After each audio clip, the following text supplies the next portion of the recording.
Ito ang senaryong aming naabutan sa isang computer shop kaninang alas 9 ng umaga. Huli sa kamera ang high school students na ito na naka-uniforme pa habang abala sa paglalaro ng computer games.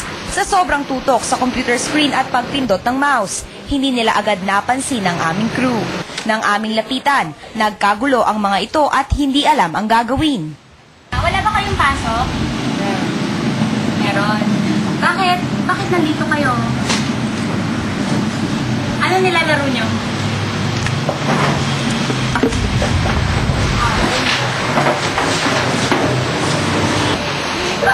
Agad nagtago ang mga ito at lumabas sa computer shop.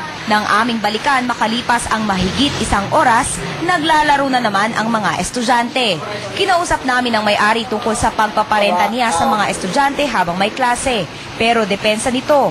Ang mga estudyante naglalaro, halimbawa yung oras na sila ay bakante, kadalasan yung break time nila, gaya ng halimbawa lunch break nila, ganon.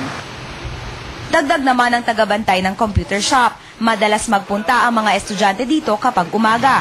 Kadalasan, umaabot sila ng 3 oras. Minsan pa daw ay napupuno ng nasa 20 estudyante ang kanilang shop.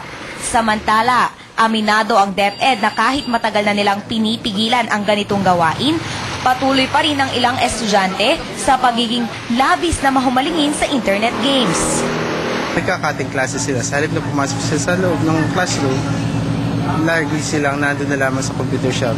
Natututo pati sila lumipad ng bakod, patalan mag-computer. Pinapaalalahanan naman ng DepEd ang mga may-ari ng computer shops na isaalang-alang pa rin ang edukasyon ng mga estudyante kaysa sa kanilang negosyo.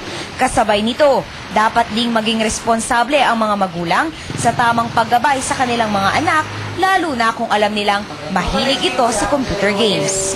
Caroline Bonkin, Patrol ng Pilipino.